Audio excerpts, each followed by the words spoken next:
Welcome to the Family Photography Marketing Podcast, where we dive into the world of marketing and help you take your business to the next level.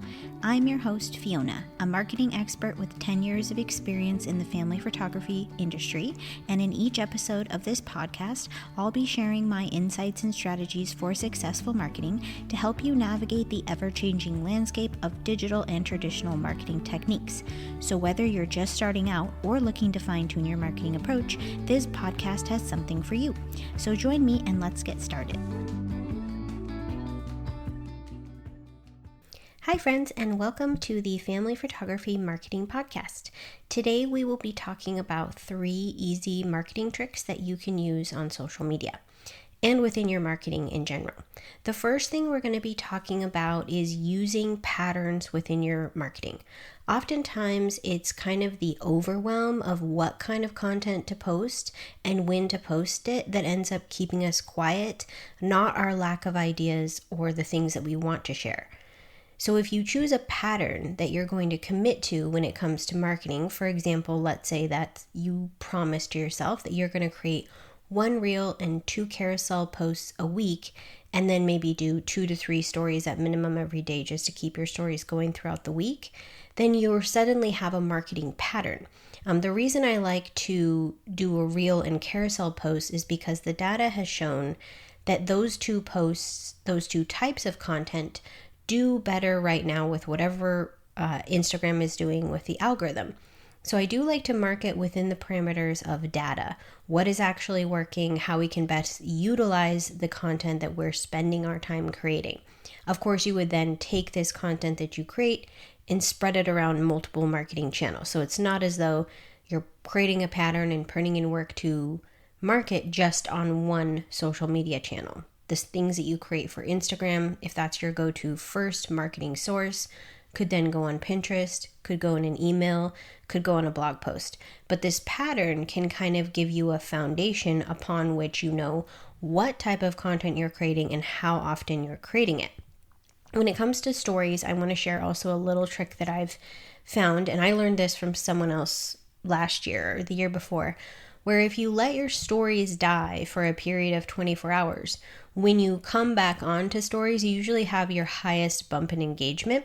So as marketers, because along with being family photographers, we do have to market this work that we are selling, we can utilize those sorts of engagement tools. So I always try to come on the scene Monday morning with what I'm trying to book for that time frame. So that's the other piece that you should obviously know what you're trying to market, because that is the only thing you should really be talking about on social media when you're in marketing mode. So you don't want to be just sharing random things. It's about strategy. So if you're sticking to a marketing plan and you know what you're trying to book and you know the content that you're trying to create for that week, it can take the indecision away from this, because that is the thing that actually keeps people quiet. They know what they want to say. They know they should market and should talk about these things way more often than they do, but they don't have a solid foundation of what type of content and how often to talk about it. So if you create a pattern that feels really natural for you in the way that you like to market and the time that you have to dedicate to marketing, suddenly you become way more consistent if you stick with that pattern. Okay, the second thing we're going to talk about is time chunking.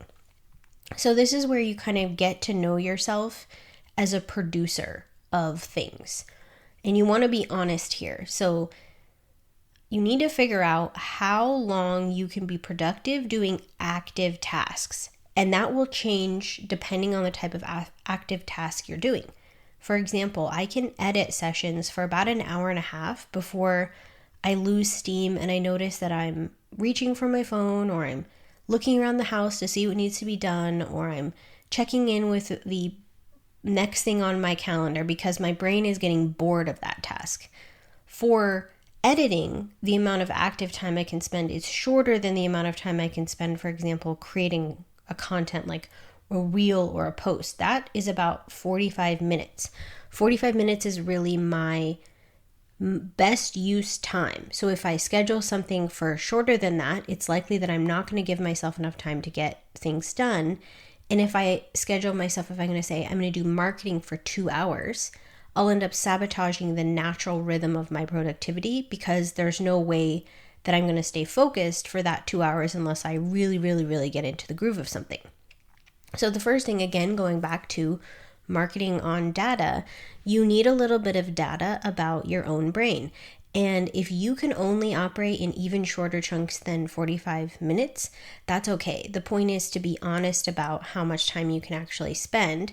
And then you need to figure out how long it's going to actually take you to create these things. And this is where not overthinking, not striving for perfection, not waiting until you have things just right. It's about putting content out there because what you want is the data back from what's working so that in the future you can pour more of your energy into the things that your audience really connects with. But if you're staying silent and you're staying quiet, you're missing out on gathering that data. So that's why it's really important to create a consistent marketing plan, especially when you're in growth mode. Once you're out of growth mode, once you have a set group of clients that consistently book you, you're not constantly needing new people on the calendar, you can adjust this plan or you can outsource it or you can do whatever feels right. But when you're in growth mode, you do need a consistent foundation. So if you combine just the first two tips of creating a pattern and then using time chunking to make sure that you get those things done, really, really focusing in on the task that needs to be done instead of distracting yourself, then you will be able to suddenly be a consistent marketer, which is our goal when we're in growth mode. The third tip is batching. So let's say you give yourself an hour to create 3 reels. Since you're already in the mindset and you've created the space for reel making, once you begin that work, you might find that you can get yourself in the groove of creating more of that type of content. So you can use batching to create more than you need for just that week. And we've all had this moment, like this won't happen every time, but we've all had these moments where you start something and then suddenly you find yourself lost in the work in a positive way.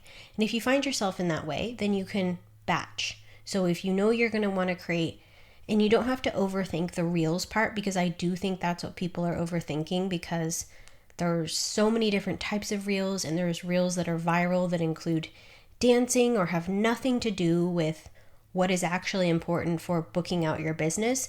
I'm talking about if you want to start as simple as creating slideshow reels. It's just about getting data from that type of content.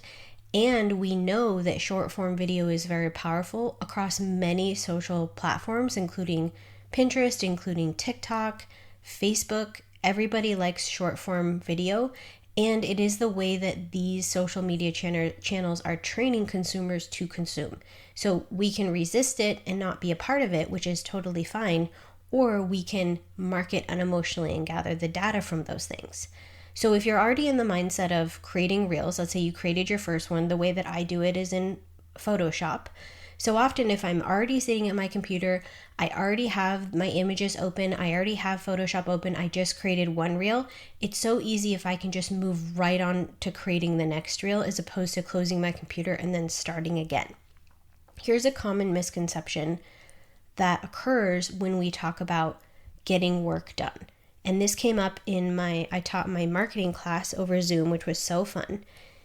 And one of the questions was, because we talked about productivity at the end, because again, you can plan until the cows come home, but if you don't actually give yourself time and space to implement the plans that you create, you'll never gather that data, and then you'll never conversely become a better marketer, which is of course our goal. So this person in the class said, my issue is that I struggle with motivation. So I could say, okay, I'm going to work from 10 a.m. to 11 a.m. But then when she sits down, she first is trying to dig up the motivation to actually do the work. And then she ends up falling into distraction or not actually doing it. The interesting thing to know psychologically about the brain is that it can be the action that inspires the motivation. So once you start doing, just kind of leap over that initial hesitation and start the work, the motivation will often follow. So it's kind of a backwards pattern than what a lot of people assume it's going to be. They'll sit and wait and wait and wait and hope that motivation hits them. And then when it doesn't, they take it as a sign that they've picked the wrong time, or they need to wait till they get hit with a wave of inspiration, and that's when they should start the work. When in fact, just taking the initial steps can propel you into more motivation, which is actually what's been true for me for all of the time that I've spent marketing.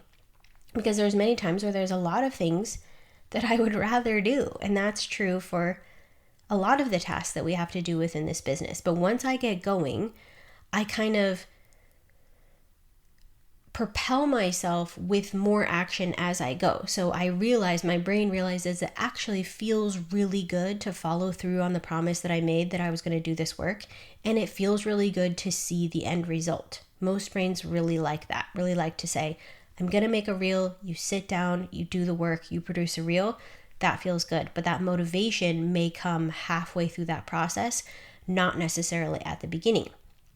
If you find yourself with space and time and you get hit with a wave of motivation to create, then you can also have a conversation that maybe you've already had with your family, your friends, or whoever's around you at that time, where they understand that if you get hit with a wave of motivation and you really want to create something for your business, that it's okay for you to ask for time and space to do that on the fly.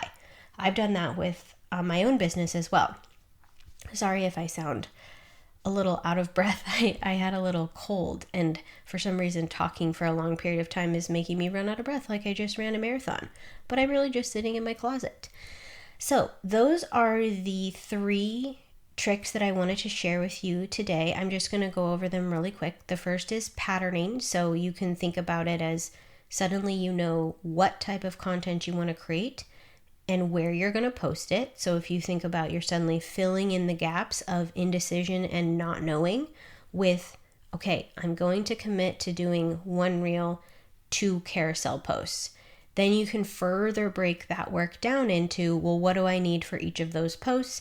It's much easier than to just go find those images, put them in a folder, and then you're ready to go. The second tool is time chunking. So you need to get to know your brain a little bit and figure out exactly how long you need in honesty to get some of these things done. You don't want to undercommit and you don't want to overcommit.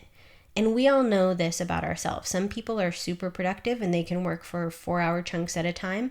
The majority of the human brain can work on active tasks efficiently for about 45 minutes. So if you know that's the norm, that's a great place to start. You can pack 45-minute chunks, multiple ones, into a day. So you can say, I'm going to have a morning work period and an afternoon work period that just center around marketing, especially if you're in growth mode and you have things that you are actively trying to book. So get to know your brain and work with it instead of against it. The third one is batching. So if you are already have everything set up to do that work, then plan to do a little more of that work. That will support future you.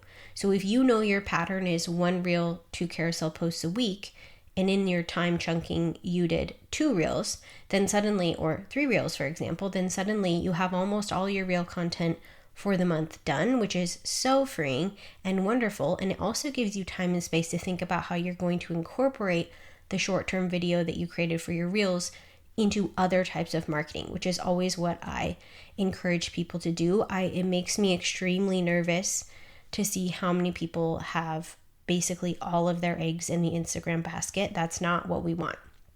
We have all seen over the past 2 years how little control we have over Instagram. So we want those videos and any content that we spend time creating to show up in as many places and in front of as many eyes that can be drawn back to our website so they can book us, learn more about our sessions, learn more about us as possible.